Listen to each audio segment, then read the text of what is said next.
Hello students, welcome to my channel. तो जैसा कि हमने आपके बीए फर्स्ट ईयर के फर्स्ट सेमेस्टर के इंग्लिश लिटरेचर का न्यू बैच 2024-25 की क्लास स्टार्ट कर दी है और इंग्लिश लिटरेचर में आपको पढ़ना है प्रोज एंड राइटिंग स्किल्स के बारे में। यही आपका टाइटल है इंग्लिश लिटरेचर का। तो आज से हम यूनिट नंबर 1 स्टार्ट करेंगे और आज का ये वीडियो यूनिट नंबर 1 का पार्ट 1 है। पार्ट 1 क्यों है? क्योंकि मैं आपको बता देती हूँ सारी चीज़ें यहीं पर डिटेल में। देखिए, इंग्लिश लिटरेचर में आपको ना यूनिट नंबर 1 में कई सारे राइटर्स के कंट्रीब्यूशन पढ़ने हैं। कंट्रीब्यूशन का मतलब होता है योगदान। इंग्लिश लिटरेचर में उन्होंने कितना ज़्यादा कंट्रीब्यूट किया, उन्होंने कितने सारे वर्क्स लिखे, कितने सारे पोएम्स लिखी, कितने क्या क्या चीज़ें उन्होंने लिखी, तो वो सारी चीज़ें आपको पढ़ना है। तो सबसे पहले आपको श्री अरबिंदो के बारे में पढ़ना है। तो आज के इस वीडियो में हम कंट्रीब्यूशन ऑफ श्री अरबिंदो पढ़ेंगे। इसके अलावा आपको पढ़ना है मुल्कराज आनंद, आर.के. नारायण, कमला मरकंडिया, नयनतारा सहगल, सरोजनी नायडू, रविन्द्रनाथ टैगोर, जितने भी राइटर्स हैं सभी पर एक एक वीडियो मैं लाइन से अपलोड करूंगी, एकदम सीक्वेंस है, तो आपको परेशान नहीं होना है। चलिए आज का वीडियो शुरू करते हैं। और इंग्लिश लिटरेचर के अलावा सभी सब्जेक्ट की क्लासेस शुरू हो चुकी हैं न्यू बैच की, तो आप उसके लिए भी हमारे चैनल पर विजिट ज़रूर कीजिएगा। तो मैं हेडिंग बाय हेडिंग सारी चीज़ें आपको बताऊंगी, तो आप एग्ज़ाम में जब क्वेश्चन पूछेगा तो ऐसे ही अपना आंसर लिख कर आइएगा। ये नोट्स मैंने आपके लिए ही तैयार किया है। सबसे पहले तो हमें इंट्रोडक्शन जानना है श्री अरबिंदो का। हम इनसे पहले इंट्रोड्यूस तो हो लें कि कौन थे। Shri Aurobindo was an Indian philosopher. ये इंडियन फिलोसोफर थे, योगा गुरु भी थे and poet in the modern history of Indian English literature. और आधुनिक भारत के इंग्लिश लिटरेचर के वो बहुत ही ग्रेट पोएट भी थे। He was also a journalist. वो जर्नलिस्ट भी थे। Editing newspaper like Vande Mataram. वो जर्नलिस्ट थे और एक पेपर की एडिटिंग वो करते थे और उस पेपर का नाम था Vande Mataram. His reputation as a poet just after Tagore. और टैगोर को तो आप सभी लोग जानते ही हो, रविन्द्रनाथ टैगोर कितने बड़े पोएट थे हमारे इंडिया के। तो इंग्लिश लिटरेचर में जो श्री अरबिंदो का रेपुटेशन है वो टैगोर के जस्ट बाद आता है। He join the Indian movement for freedom. Shri Aurobindo ने इंडियन मूवमेंट को भी ज्वाइन किया जब स्ट्रगल हो रहा था ब्रिटिश रूल से भारत को आज़ाद कराने के लिए, तो मूवमेंट में ये शामिल होते हैं। And duration becomes one of its most popular leader. और ये बहुत बड़े एक लीडर के रूप में भी उभर कर सामने आते हैं और ये इंडियन नेशनल कांग्रेस के नेता के रूप में ये थे। आप लोग हिस्ट्री पढ़ेंगे तो देखेंगे उसमें। आइए अब देखते हैं बर्थ एंड पेरेंटेज। बर्थ से रिलेटेड एंड पेरेंटेज से रिलेटेड देखते हैं कि पेरेंटेज मतलब माता पिता के बारे में।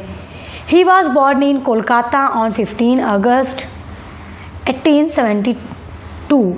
देखिए, इनका जो बॉर्न हुआ था वो कोलकाता में हुआ था 15 अगस्त को 1872 में। हिज फादर, इनके पिता Krishnadhun Ghose, was a popular civil surgeon. इनके पिता बहुत ही पॉपुलर सिविल सर्जन थे। And his mother name Swarnalata Devi. इनकी माता का नाम सावर्णलता देवी था। हमारी थर्ड हेडिंग है एजुकेशन। हम इसमें इनके एजुकेशन को देखेंगे। अरबिंदोज एजुकेशन बिगैन इन ए क्रिश्चियन कॉन्वेंट स्कूल इन दार्जिलिंग। इनकी जो प्रारंभिक शिक्षा शुरू होती है वो क्रिश्चियन कॉन्वेंट स्कूल से शुरू होती है, जो कि पश्चिम बंगाल के दार्जिलिंग ज़िले में है। वाइल स्टिल ए बॉय, और अभी ये एक लड़का ही थे। ही वॉज सेंट, वो भेज दिए गए to England for further studies. वो इंग्लैंड भेज दिए जाते हैं फर्दर स्टडीज़ यानी आगे की पढ़ाई करने के लिए। He entered the university of Cambridge, और उन्होंने वहाँ यूनिवर्सिटी ऑफ कैम्ब्रिज में एडमिशन लिया। He had learn various foreign languages like, इन्होंने बहुत सारी विदेशी भाषाओं को भी सीखा, जैसे Greek, Italian, German, Latin and Spanish. इन्हें ये सारी भाषा आती थी। इन 1892 ही केम बैक टू इंडिया, और 1892 में वो पढ़कर इंग्लैंड से वापस इंडिया आ जाते हैं। फोर्थ हेडिंग है फाउंडर ऑफ ए आश्रम। इन्होंने एक आश्रम की भी स्थापना की थी इन पांडिचेरी में। He founded a community of spiritual seekers which took shape as a Shri Aurobindo Ashram in 1926।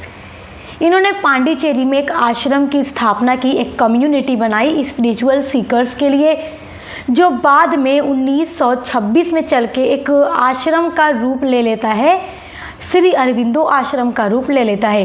देखिए, जैसा कि मैंने आपको बताया कि ये इंडियन नेशनल कांग्रेस में लीडर थे और ब्रिटिश रूल के अगेंस्ट ये भी मूवमेंट में शामिल हुए थे, लेकिन फिर ये जेल भी जाते हैं। कुछ सालों जेल में रहने के बाद जब वो रिहा होते हैं तो वो लीडरशिप से संन्यास ले लेते हैं और वो पांडिचेरी चले जाते हैं और पांडिचेरी में जाकर वो एक कम्युनिटी बनाते हैं स्पिरिचुअल सीकर के लिए, जो 1926 में श्री अरबिंदो आश्रम का रूप ले लेता है। And Mirra Alfassa was his spiritual collaborator who was called the mother in the ashram. देखिए, मीरा अल्फासा जो थी ये फॉरेन लेडी थी, ये इंडिया की नहीं थी, ये इंडिया आती हैं और मीरा अल्फासा जो थी वो कोलैबोरेटर थी स्पिरिचुअल की। इनके आश्रम में लोगों को गाइड करती थी ये, इसलिए इनको आश्रम में मदर का नाम दिया गया और आश्रम के सभी लोग इन्हें द मदर या माता जी कहते थे। हमारी 5th हेडिंग है major works and this is very important heading, क्योंकि देखिए एग्जाम में आपका कंट्रीब्यूशन पूछेगा। कंट्रीब्यूशन में आपको ये सारे पॉइंट्स एक्सप्लेन करने होंगे और जब तक आप इनके मेजर वर्क्स को हाईलाइट नहीं करेंगे अपने आंसर में तो आपका आंसर इफेक्टिव एंड कंप्लीट नहीं लगेगा। इसी से आपको मिलेंगे पूरे मार्क्स।